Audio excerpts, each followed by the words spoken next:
My name is Helena Ward, and the morning I won the lottery was the last morning I believed in luck. The check lay on the kitchen table like sunlight in paper form. $380,000. After taxes, it was still more money than I had ever seen with my own eyes. I remember laughing through tears while my husband Liam poured coffee and said, "See? Maybe the universe finally owes us something." We had been married 8 years. We'd scraped through layoffs, lived in rented apartments with thin walls, promised each other that someday we'd own something real. When the numbers matched mine, I thought that day had come. But money has a way of turning promises into pressure. Liam looked at the check as if it were a newborn child, fragile, sacred, full of potential. "You should let me manage it," he said, stirring his coffee. "Just for 1 month. I can invest it, make it grow, and then you'll have more to work with for your art studio." My first instinct was to say no. I'd worked as a part-time gallery assistant for years, saving what little I could. This check was mine. But Liam had that gentle confidence that always quieted me. The tone he used when paying bills, fixing the car, or planning vacations. "1 month," he said again, placing his hand over mine. "You know I'm good with numbers. Trust me." Trust. The word felt heavy but familiar. I nodded. 1 month, and then we put half into savings, half into the studio fund. "Exactly," he said, smiling wide. "You're going to thank me when it doubles." That night he made dinner, candles, music, the works. He toasted to our new start. I believed him. I even laughed when he said, "See, Lena? Maybe this is our miracle." He only called me Lena when he wanted something. I didn't notice it then. The first month passed in a blur of excitement. He said the money was locked in short-term assets. I didn't question it. He showed me spreadsheets on his laptop, lines of numbers that looked impressive. I was proud of him. Then came month 2. He grew restless, secretive. I'd wake up and find him already gone, phone glued to his ear. When I asked for details, he smiled and said, "Trust the process." By the 4th month, that phrase made my stomach turn. One evening, while washing dishes, I saw his phone light up with a message. Just 1 line, but enough to freeze my breath. "Dinner tomorrow? Same place. Love you." The name was saved as M. Sinclair. I didn't ask that night. I waited. I told myself there had to be an explanation. Business contact. Client. Something innocent. But the next week he came home smelling of perfume that wasn't mine. Soft, expensive, unfamiliar. When I asked who M was, he laughed. "My financial advisor." "Don't start, Lena. You always assume the worst." His voice wasn't sharp. It was calm, rehearsed. That scared me more than yelling ever could. A few days later, he mentioned he had a meeting downtown about new opportunities. I kissed his cheek, smiled, watched him leave, and the second the door closed, I opened his desk drawer. Inside, where my lottery check stub should have been, was an empty folder. No receipts. No statements. No trace of the account he promised existed. My pulse roared in my ears. I checked every drawer, every envelope, every folder. Nothing. He'd wiped it clean. That night when he came home, he kissed me on the forehead and said, "You worry too much." He went to bed. I stayed awake, staring at the ceiling, whispering the only promise I had left. "You wanted 1 month," I said softly into the dark. "Now you'll get exactly that, but it'll be mine." I didn't cry. I didn't yell. I started planning. Quietly. Because if Liam had gambled my money, if he had lied about what he'd done with it, I'd find every cent. And when I did, I wouldn't just take my money back. I'd take the ground he stood on. The next morning, I woke up before sunrise. The house was quiet except for the steady drip of the coffee maker. Liam was already gone. His side of the bed cold, untouched. I stared at his pillow for a long moment, wondering when he had stopped needing me to wake him. The scent of perfume still lingered faintly in the air. I remembered the message. "Dinner tomorrow? Same place. Love you. M. Sinclair." I typed the name into my phone. First nothing. Then a LinkedIn profile appeared. Madeline Sinclair. Business consultant. Works in strategic investments. Her photo showed a polished woman in her 30s, confident smile, expensive suit. I scrolled further. Recent posts about entrepreneurship and building from passion. She had tagged someone in her latest post. Liam Ward. My heart stumbled. The caption read, "Exciting projects ahead. Grateful for brilliant minds and brave investors." Brave investors. That was my money she was talking about. I didn't tell anyone, not yet. I needed proof. Grandma used to say, "Never confront a liar empty-handed. They'll twist the air before you finish the sentence." At work I could barely focus. Paintings blurred on the walls, conversations turned into static. By noon I had already decided what to do. That evening when Liam got home, I was waiting at the kitchen table with 2 glasses of wine. I smiled like everything was fine. "Rough day?" I asked. He looked tired, maybe even guilty. But then he saw the wine and softened. "You're sweet," he said, sitting across from me. "What's the occasion?" "Just us," I said, pouring his glass. "I realized I haven't seen much of you lately." He hesitated, then raised his glass. "To busy seasons. Things will calm down soon." I watched him sip, every gesture measured. "What's the company called again?" I asked casually. "The one you're helping with?" His smile faltered just slightly. "What company?" "The investment one. You said you and your partner were restructuring." "Oh, that," he said quickly. "It's just a temporary consulting thing. Nothing worth mentioning." I leaned back, pretending to believe him. "Sounds big." He shrugged. "It will be, if we play it right." That night, after he fell asleep, I checked his laptop. He was careless, maybe because he thought I wouldn't look. The screen unlocked easily. His email was open. The subject line hit me like a blow. "Prototype launch, proposal draft." I clicked. The document was from Sinclair and Ward Innovations. It had my husband's name listed under co-founder and CEO. The product listed, energy-efficient home battery design. My stomach turned. That was my design. The sketches I'd made 2 years ago for a sustainable art lighting system, adapted for galleries. I had shown it to him in our kitchen, proud, nervous, dreaming out loud. I hadn't even filed the patent yet. He'd taken my idea, rebranded it, and built a company with another woman. I sat in silence for a long time, staring at the glowing screen. My own name wasn't mentioned anywhere. Not even as concept developer. My pulse slowed. I copied every file I could find onto a flash drive. Contracts, drafts, photos of the prototype. Then I shut the laptop, tucked the drive into my jacket, and whispered to the dark, "You just turned love into evidence." The next morning I called in sick to work. I met with an attorney recommended by a friend, Ruth Delgado. She listened without interrupting as I told her everything. When I finished, she folded her hands and said quietly, "If what you're saying is true, Helena, you have a potential case for intellectual property theft and misappropriation of marital funds." Her calm steadiness grounded me. "So I can take it back?" I asked. "Eventually," she said.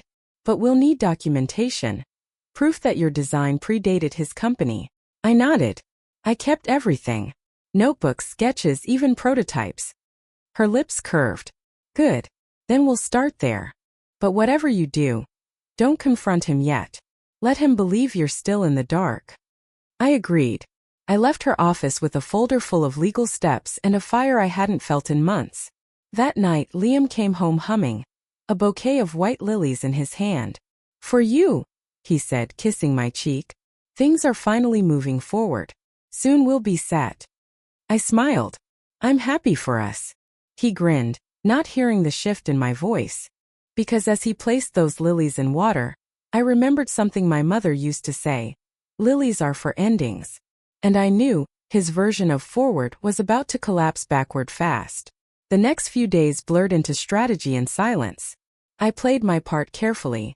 The devoted wife, the supportive listener, the woman who didn't know her husband had built a business from her stolen design. But every night after Liam fell asleep, I'd pull out that flash drive and dig deeper into the files I'd copied. The more I uncovered, the clearer the betrayal became. There were blueprints, promotional drafts, and investor decks, all featuring my prototype. The curved frame, the adaptable circuitry, even the tagline I'd once scribbled in my sketchbook, "Power made personal." He hadn't even changed that. What stunned me most wasn't what he stole. It was how confidently he had erased me. Every file credited Sinclair and Ward Innovations. Every pitch deck showed him beside Madeline Sinclair, the so-called financial partner, smiling like they'd invented something together. He had built a company on the bones of my dream. On Thursday, he came home buzzing with excitement. "Big news," he said, tossing his keys onto the counter. "The prototype's complete. We're launching next month."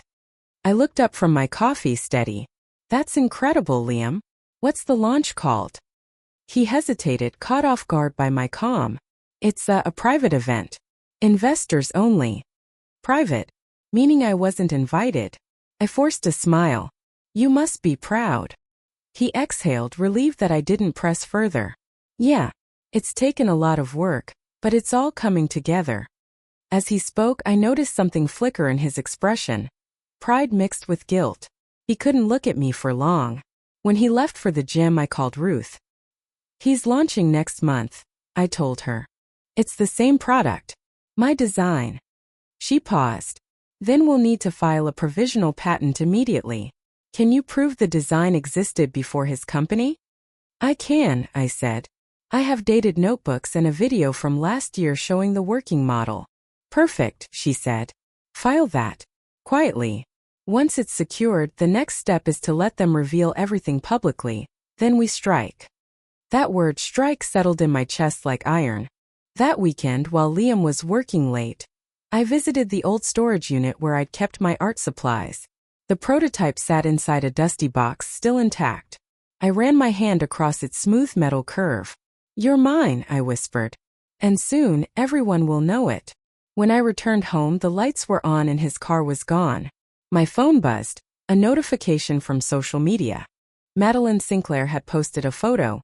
Her and Liam standing in front of a modern office with a new sign, S&W Energy Systems.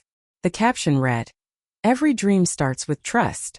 Here's to innovation, partnership, and vision." Partnership. The word burned. I clicked through the comments, dozens of congratulations, investor praise, even a tag from a venture fund. They were raising serious capital. My money had been their seed, and now they were multiplying it with my work. The next morning, Ruth called again. "Your provisional patent is confirmed. It's officially in your name, Helena. That means when they launch, they'll be violating your rights publicly." I nodded, gripping the phone tighter. "So what happens then?" "Then," she said, "we take everything back. Legally and loudly." That afternoon, I took a long drive to clear my head. The sky was bruised gray, the kind that warned of storms. As I drove, my mind replayed every moment of the last year. The trust, the lies, the silence. How easily he'd convinced me that love and ownership were the same thing. I stopped outside the new company office just as the rain began. Through the window, I saw them, Liam and Madeline, laughing beside a row of prototypes. My prototypes. I didn't cry. I took a photo instead. One of the security guards walked past my car, glancing curiously. I rolled down the window. "Beautiful design, isn't it?" I said. He smiled. "They say it's revolutionary." I smiled back. "They're right." As he walked away, I whispered, "They just don't know whose revolution it is yet." That night, I opened my laptop and added the photo to a new folder labeled Operation Reclaim. Inside were every file, every email, every receipt tying Liam's empire to my stolen idea. And at the bottom, I added one more document, the provisional patent certificate with my name in bold print. It wasn't revenge yet. It was preparation. And as the rain drummed against the windows, I promised myself that when their big launch came, I wouldn't just attend. I'd host it. By the next week, my quiet plan had taken shape, precise, patient, invisible. Ruth handled the legal groundwork. I handled the emotional disguise.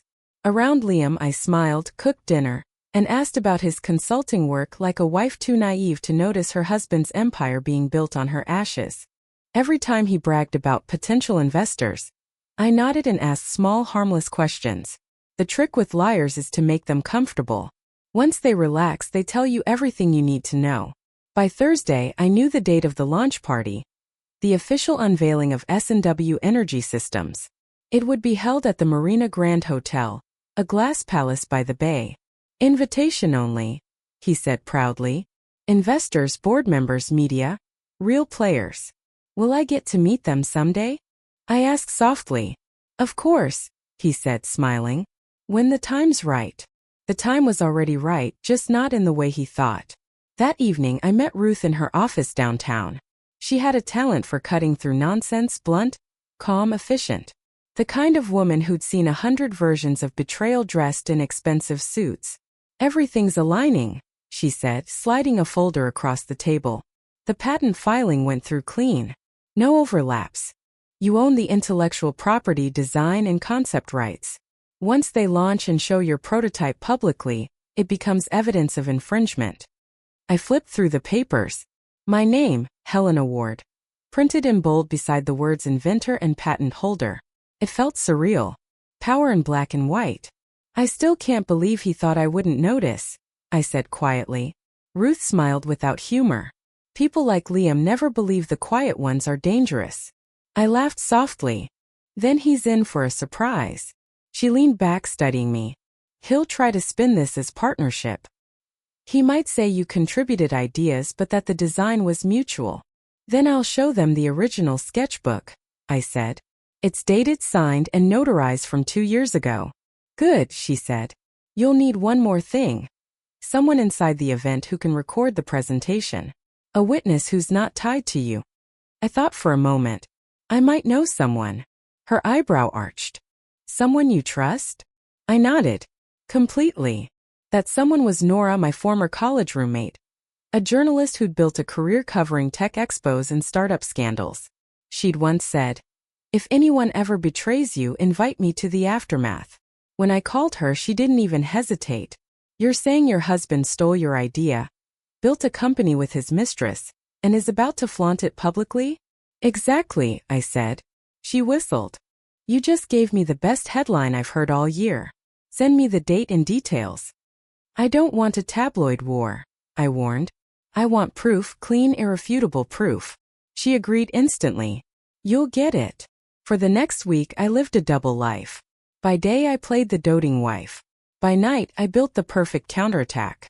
I created backup drives, printed timelines, even traced every bank transaction from my lottery deposit to his company's seed funding. Every path led back to Liam. One evening, I found him sitting on the couch, scrolling through his phone. "You've been quiet lately," he said. "Just tired," I replied, smiling. "Maybe we'll take a vacation after your big launch?" He grinned. "You read my mind." If only he knew what I was reading. When he left for another meeting, I stood in the doorway watching his taillights vanish. I whispered, "Run as far as you want. You'll still land on my property." 2 days later, Nora sent me a text. "Got clearance. Press pass confirmed. I'll be inside the launch party." I exhaled. Everything was in motion. That night, Ruth called one last time. "Remember," she said, "you're not crashing their event, you're reclaiming what's yours. But timing is everything. Wait until they present your prototype publicly. Then speak." I smiled, calm for the first time in months. "I understand." When I hung up, I looked around my quiet house, the home my winnings had bought. The space where I'd once dreamed with Liam about building something together. He'd built, all right, but the foundation was mine. And soon I'd let the whole world know. The night of the launch arrived with rain, sharp, cold, and cleansing. I watched it fall from my car windshield as the Marina Grande shimmered in gold lights across the water. It looked like every dream we'd once shared. Success, celebration, legacy. Except now I knew whose dream it really was. I adjusted my blazer, tucked the flash drive into my purse, and checked my reflection one last time. Calm, steady, unreadable. The kind of woman no one suspects until it's too late. Inside, the lobby was buzzing. Cameras flashed. Waiters floated through the crowd with champagne. The air smelled of money and deceit. I spotted Nora near the press section, dressed in a simple black dress, her hair tied back. She gave me the smallest nod, the signal that her camera was rolling. And then there he was. Liam, standing on stage, perfect in his tailored suit, hand resting lightly on Madeline's back. They looked like the picture of innovation, ambition wrapped in betrayal. "Ladies and gentlemen," Liam's voice boomed, confident, rehearsed, hollow. "Tonight, we unveil the product that will change energy storage forever. The Helios unit from S&W Energy Systems." Helios. My prototype. My design. My name erased again. I felt the air tighten around me as they unveiled the product, sleek, silver, and identical to the one sitting in my storage unit. Cameras flashed. The crowd erupted in applause. Madeline took the microphone next. Innovation starts with trust, she said smoothly. And trust begins when people dare to dream together. Her eyes met Liam's. The audience cooed. I nearly laughed. Together? They'd built this entire fantasy on stolen ground. I caught Nora's glance, the recording light blinking steady red. Every word, every image, every stolen design was being captured. As the applause faded, Liam raised a glass. To building a future from love, faith, and partnership. I almost choked. Partnership. When the crowd began to disperse for cocktails, I slipped toward the side hall where the event documents were displayed. Framed concept sketches, early designs, signed proposals. And there it was. My sketch. The same curved prototype, the same margin note.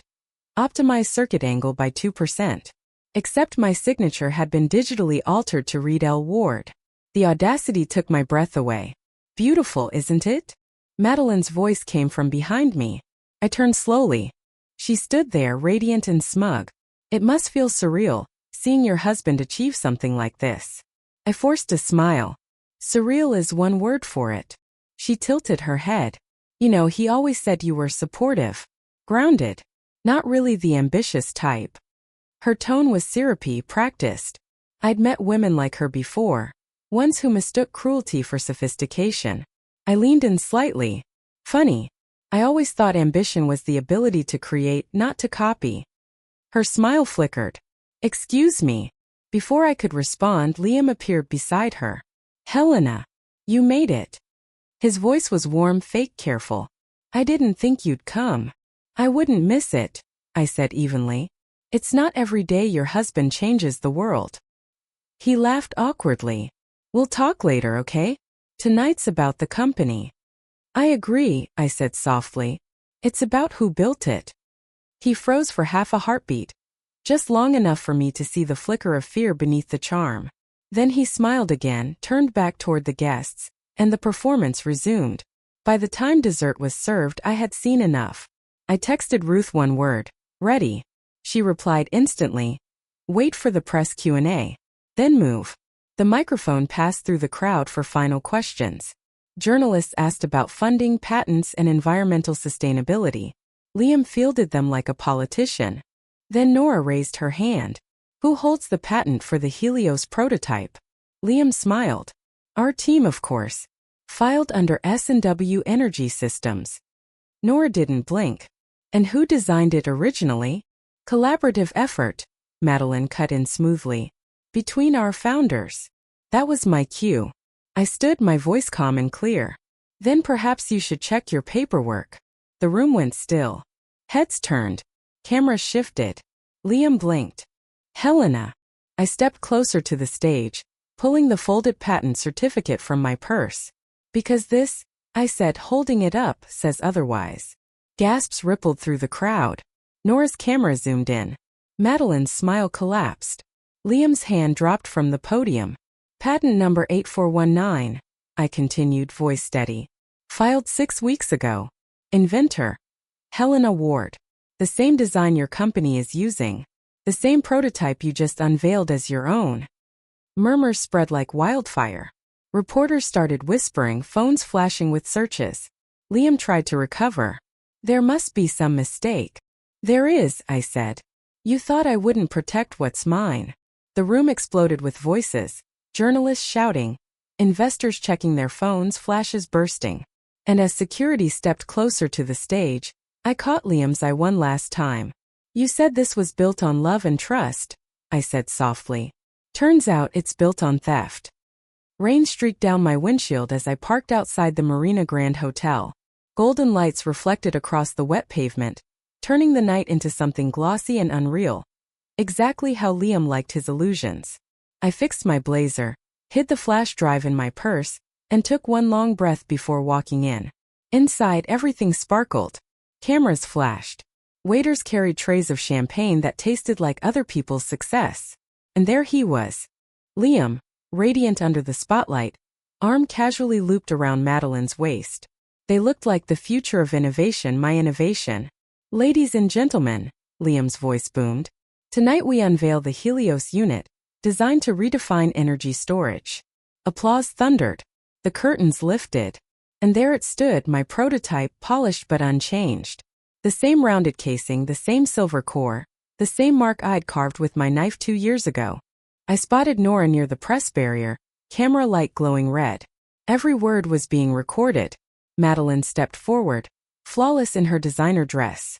Innovation starts with trust, she said sweetly. And trust begins when people dream together. Her eyes found mine in the crowd. She smiled like a woman daring me to react. I didn't. I smiled back. The calm kind, the kind before lightning hits. When the applause faded, I drifted toward the display tables where framed concept sketches were mounted. My handwriting was there, but my name wasn't. They had replaced Helena Ward with L. Ward. My jaw tightened. I traced the glass with my fingertip and whispered, "You shouldn't have touched that. Beautiful, isn't it?" Madeline said behind me. I turned. "Beautiful theft," I replied. Her smile flickered. "I suppose you'll always see yourself as part of this, won't you? I suppose you'll always need someone else's work to feel important," I said softly. Before she could respond, Liam appeared. "Helena, you made it." His smile was a performance stretched too wide. "Let's not make a scene, okay?" I nodded pleasantly. "Oh, I wouldn't dream of it." He moved on to greet investors. I watched him laugh, toast glow. But beneath that charm, I saw nerves twitching like wires about to spark. I texted Ruth. "Ready." She replied, "Wait for the Q&A. Let them confess on record." Minutes later, the host opened the floor for questions. Journalists asked about investors, patents, and production timelines. Liam answered each with polished lies. Then Nora raised her hand. "Who holds the patent for the Helios prototype?" Liam smiled easily. "Our company does. Filed under S&W Energy Systems." Nora's pen hovered. "And who originally designed it?" Madeline leaned in. "Our team collaborated." "Actually," I said, stepping forward, "that's not true." The room froze. I held up a single sheet, official seal gleaming. Patent number 8419. Filed by Helena Ward, inventor and sole proprietor. Gasps. Flashbulbs. Chaos. Madeline's mouth fell open. Liam's eyes went wide, then cold. "This," I said calmly, "is the design you just presented. Every measurement, every detail, down to the scratch on the casing." Reporters swarmed. Phones lit up with searches. Investors murmured. Liam stammered. "There must be some misunderstanding." "There is," I said. "You mistook my silence for permission." The crowd erupted. Cameras turned. Somewhere behind me, Nora whispered, "Got it. All of it." And as security pushed through the confusion, I leaned close enough for only Liam to hear. "You said this company was built on love and trust. You were half right, it was built on mine." The morning after the launch, headlines painted me as a disruptor. Inventor crashes CEO's event. Genius or jealous ex? Every headline used my name, but none of them used the word truth. I sat in my apartment surrounded by silence and half-empty coffee mugs. Nora's footage had gone viral overnight. Millions of views. But the comments split in two, half cheering, half accusing me of being bitter. Liam knew how to twist a story. By noon he called. "Helena, that stunt last night was beneath you. Exposing theft is never a stunt." He sighed. "You signed the non-disclosure when we were married. Everything created during that time, legally, it's shared property." My heart stopped. He was right, technically. The divorce had finalized before I finished the prototype, but the patent paperwork listed the date months earlier. He'd forged it. "You falsified the filing date," I said. "Prove it," he replied, then hung up. I stared at my reflection in the dark laptop screen. He was already moving his pieces. Minutes later, a notification popped up. "Patent dispute filed. Helios unit." Liam had officially challenged my ownership. He wasn't trying to erase me quietly anymore. He wanted to bury me publicly. I called Ruth. "He's using the marriage clause. Says I built it while we were still together." She exhaled sharply. "Then we prove you didn't. Find timestamps, emails, lab entries, anything that shows you built it after separation." "I'll find them," I said. even if I have to dig through every backup drive. That night, I went back to the old warehouse where the first prototype had been born. Dust clung to the windows. My blueprints still hung on the walls, curling at the corners. I opened my laptop and connected to the old mainframe. There they were, digital logs, every entry stamped with date and time. The earliest Helios file bore a date 3 months after the divorce. Proof. As I copied the files, footsteps echoed behind me. I froze. Working late again, Helena? Liam's voice, low and almost amused. He stepped out from the shadows, hands in his pockets, wearing the same calm expression that had fooled so many. What are you doing here? I asked. I could ask you the same. Trespassing on company property looks bad for someone trying to play victim. This isn't your company, I said. He smiled faintly. Maybe not for long. But investors don't like messy stories. And you, showing up at the launch waving papers, you look unstable. I clenched my fists. You forged my signature. He stepped closer. I perfected your dream. People remember results, not victims. For a second I couldn't breathe. He sounded so sure. So certain that charm could rewrite law. Walk away, he said softly. I'll let you keep the smaller projects. Stay quiet and I'll make sure you're comfortable. I laughed, cold and steady. You really think this is about money? No, he said. It's about control. And you never had enough of it. I turned back to my screen, pressed a key, and the backup uploaded to a cloud drive. Now I do. He glanced at the blinking progress bar and lunged, but I closed the laptop first. Too late, I said. The upload beeped, complete. For a moment his expression cracked. Just enough for me to see fear behind the arrogance. Then he straightened, smoothing his jacket. You just made a very powerful enemy. I walked past him toward the door. No, I said. I just reminded one what happens when power meets proof.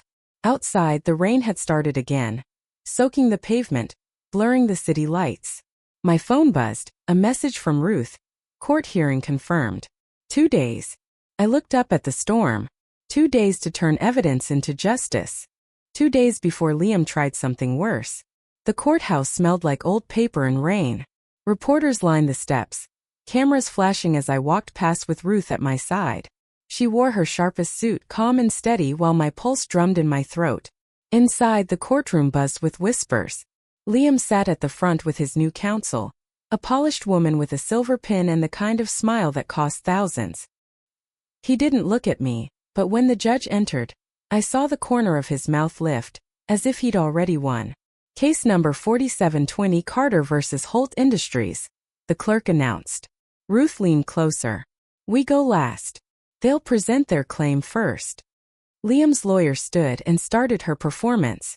Your Honor, our client funded, supported, and co-developed the Helios unit during his marriage to Ms. Carter. Evidence shows intellectual property was built while under shared assets. She gestured to a stack of papers on the table, screenshots, financial records, emails I'd written years ago about prototypes. My client's only goal, she said sweetly, is fairness. Liam nodded as if he were the reasonable one, the betrayed genius trying to calm a storm. When it was my turn, Ruth stood. Fairness, she said, requires truth. She held up a single flash drive. All timestamps and file logs, independently verified, show the first Helios model was created 3 months after the divorce decree. Any earlier versions were incomplete sketches, predating Mr. Carter's funding or involvement. The judge leaned forward. Do you have independent confirmation? Ruth smiled slightly. We do. The door opened and Nora stepped in, holding her camera equipment. Your Honor, I was invited to document the early design sessions. Every recording includes automatic metadata. The first video showing a working Helios prototype is dated February 12th, the same day Ms. Carter's lease began for her separate workspace. Liam's face drained. That's impossible, he muttered. Ruth pressed play. The courtroom screens flickered to life, showing me in the warehouse months earlier. Hair tied up, sleeves rolled, laughing as the first unit lit up. My voice echoed through the speakers. We did it, Grandma. Finally works. No mention of Liam. No second pair of hands. Just mine. The room went silent. Liam's lawyer tried to recover. Even if that's true, the funding. Was personal income, not investment, Ruth interrupted, sliding a document forward. He withdrew it from a joint account 2 days before the divorce and failed to report it during proceedings. That's perjury. The judge's expression hardened. Mr. Carter, is that correct? Liam stood, voice sharp. She's twisting this. She's been obsessed since I left her. I spoke for the first time. Obsessed? You took what I built and tried to erase me. That's not obsession. That's survival. The judge tapped his pen once. I've seen enough. He turned toward Liam. Falsifying ownership and forging a patent date are serious offenses. This court grants full proprietary rights of the Helios unit to Ms. Carter.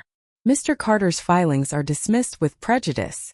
Further investigation into forgery and perjury will proceed. The gavel struck wood. A single sound that shattered everything Liam had built. Reporters in the back gasped. Cameras clicked. Ruth exhaled quietly beside me. But Liam didn't move. He just stared, eyes glassy, voice low. You think this is over? You just humiliated me in front of the entire industry. I looked straight at him. No, Liam. You humiliated yourself when you called theft innovation. He slammed his briefcase shut and stormed out, shoving past reporters. But as he disappeared through the doorway, I caught one last flash in his expression, rage, not defeat. Ruth whispered, "We won. But be careful. He's not done." Outside, the air smelled of wet pavement and relief. Reporters swarmed me, voices rising. "Helena, how does it feel to win? What's next for you?" I smiled faintly. To rebuild. The right way. But inside, something uneasy lingered. Liam's final words echoed like thunder. Because men like him didn't lose quietly. The victory didn't feel like victory for long. By evening, my name was already trending, but not for the reasons I hoped. Hashtag Helios heist. Hashtag lying inventor. The tags burned across every feed like wildfire. Someone had leaked my private emails. Edited, spliced, twisted, to make it look as though I'd stolen Liam's original concept. The same reporters who cheered me hours ago now hunted me for comment. My inbox flooded with hate. Fraud, one message said. You built nothing. Another read. You destroyed a man's life. Ruth called before I could even breathe. Don't answer anyone, she said. We're tracing the leak. But I already knew who had done it. Liam. The man who once toasted me under string lights now watched my ruin unfold from the shadows, probably smiling at every headline. I locked the doors to my apartment and pulled the curtains shut. Outside, the city pulsed with light, every window reflecting some version of truth that wasn't mine. Then came the call I didn't expect. Nora, I think you need to see this, she said. Turn on Channel 5. I did. There he was, Liam, sitting on a studio couch beside Sabrina, his so-called business partner and secret lover. They looked effortlessly sympathetic, bathed in warm light. He spoke softly, eyes glossy. I supported Helena for years. I believed in her. I just never thought she'd take everything and erase me. Sabrina's hand touched his. He's too kind to fight back. Too kind. The anchor nodded solemnly. So you're saying she falsified the creation date? Liam sighed, shaking his head. I don't want to hurt her. I just want credit where it's due. I stood frozen, the words crawling under my skin like acid. Ruth called again, voice steady but urgent. Helena, listen to me. We'll handle this legally. Don't go online. Don't post a thing. He's baiting you. But silence felt like suffocation. I stared at my reflection in the dark TV screen. The same woman who'd fought in court that morning now painted as a thief by nightfall. Then a soft ping from my computer broke the stillness. An email. No subject line. No sender name. Just a link. I hesitated, then clicked. A video loaded, grainy, timestamp 2 weeks ago. It showed Liam and Sabrina in a boardroom, laughing over champagne. Behind them, on a screen, was my original presentation, the one from my laptop. My design. My voice narrating. Sabrina said, "We'll tweak a few details and register it under your name. By the time she notices, it'll be too late." Liam lifted his glass. To creative reinterpretation. My blood went cold. I downloaded the video instantly, copied it to multiple drives, and sent it to Ruth. Her reply came seconds later. This changes everything. Where did you get it? Before I could answer, another message appeared on my screen, from an unknown number. "You're welcome. He shouldn't have underestimated you." I typed back, "Who is this?" No reply. Outside, sirens wailed somewhere in the distance. My pulse matched their rhythm. The world had turned again. But this time I wasn't the one losing control. By midnight, Ruth had already filed for an emergency injunction. "This footage proves intent," she said. "We'll have it authenticated by morning." But part of me couldn't rest. Someone else was in this game. Someone who wanted Liam destroyed just as much as I did. I glanced again at the message on my phone. "He shouldn't have underestimated you." A chill crept up my spine. Because whoever sent that video didn't just have access to his files, they had been in the room. Morning came like judgment, too bright, too loud, and full of echoes. My phone buzzed nonstop. Missed calls, messages, headlines screaming my name. Every outlet had a version of the story. Some called me a genius finally vindicated. Others painted me as a thief hiding behind legal tricks. The truth was somewhere in between those extremes, but only I knew where. Ruth was already waiting when I stepped into the office. "I sent the video to the press liaison," she said. "Once it's verified, the whole narrative flips." But she didn't look relieved. "What's wrong?" I asked. She hesitated. "Someone leaked the video before we did. It's everywhere, unedited, untouched. Whoever your mystery friend is, they wanted the world to see it first." I froze. "So everyone saw it?" "Everyone," she said. "And Liam's investors are panicking." On her tablet, headlines flashed one after another. "Theo caught stealing tech from wife." "Liam Harrow's secret files exposed." "Creative reinterpretation." The video that ended a startup. It should have felt like vindication. Instead, it felt like vertigo. Ruth leaned forward. "Helena, you need to be careful. Whoever sent that file didn't just hack him. They accessed restricted servers. That's federal-level intrusion." "Maybe they just wanted justice," I said quietly. "Justice doesn't come with anonymous IP routing and encrypted delivery." Before I could answer, my office door burst open. Nora stood there, pale. "Turn on the news," she said. The screen flickered to a live feed outside Helios headquarters. Liam was being escorted out in handcuffs, cameras flashing like lightning. The anchor's voice trembled with excitement. "Federal authorities have arrested entrepreneur Liam Harrow for corporate fraud, following leaked footage and insider data, linking him to illegal patent theft." Sabrina trailed behind him, mascara streaked, shouting something the microphones couldn't catch. I watched it in silence. "He's going to prison," Nora whispered. Ruth turned off the TV. "It's over," she said softly, but I wasn't sure it was. Because my phone buzzed again, same unknown number. "You're welcome, Helena. Debt repaid." I typed fast. "Who are you?" The reply came instantly. "You met me once. At your prototype demo. I was the investor he ghosted when he stole your design." A chill crawled up my arms. That demo had been nearly 2 years ago. The man who'd praised my work, asked sharp questions, then disappeared after Liam charmed the room away. I wrote back, "Why now?" "Because I lost millions to his lies. And you were the only one who tried to warn us. Enjoy the victory but stay alert. He made enemies in places you don't know exist." Then the number vanished, disconnected. Ruth noticed my expression. "What happened?" "Nothing," I lied. "Just the universe settling its scores." She gave me a long look but didn't press. By afternoon, the press conference was impossible to avoid. Cameras lined the street outside Helios's shattered glass doors. Reporters swarmed, shouting my name as I stepped from the car. "Helena, did you know about the leak? Will you take over Helios now? Do you forgive him?" Forgive. The word stung worse than the questions. I stood at the podium, the wind tossing my hair like loose paper. "I didn't leak anything," I said clearly. "But I won't apologize for the truth. What you saw was not revenge, it was correction." Flashes erupted, freezing me mid-sentence. When I left the stage, Nora hugged me. "You handled that perfectly." But in the distance, through the glare of cameras, I caught sight of a car parked just beyond the police line. A black sedan idling too long. Someone was watching. And when I looked closer, through the tinted glass, I saw a face I thought I'd never see again. Not Liam. Someone worse. The man in the car didn't move. Just watched. When the light shifted, I finally saw his face. Victor Lang, one of the earliest investors I had ever met. The one who'd told me years ago, brilliance without protection is a gift for thieves.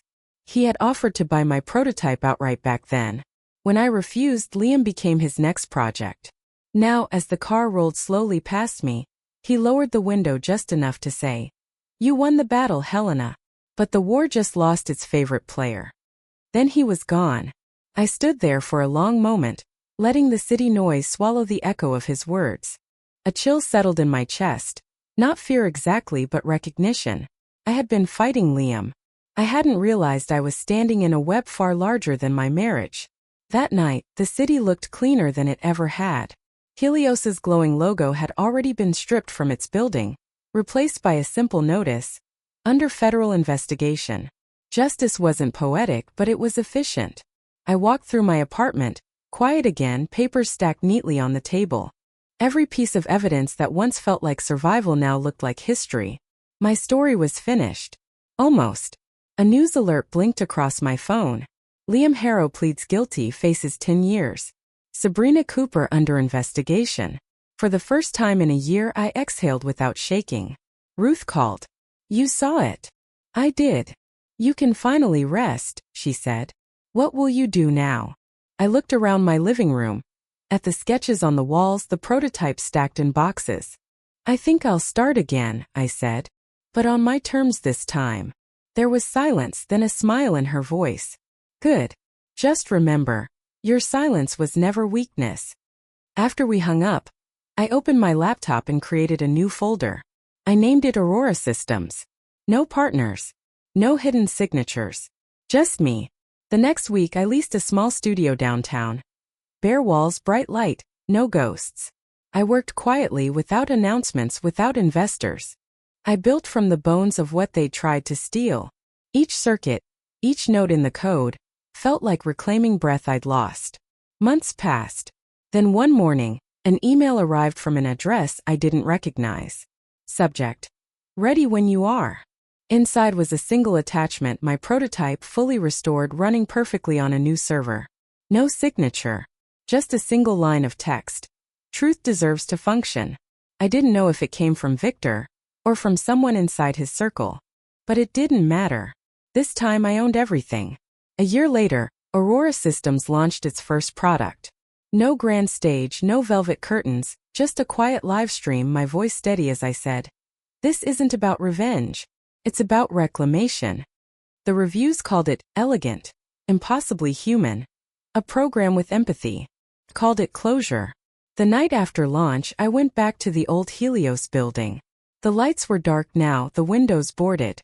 I placed a single flash drive on the front step, empty, symbolic, and whispered, "You don't own me anymore." When I walked away, I didn't look back. They say betrayal burns everything it touches.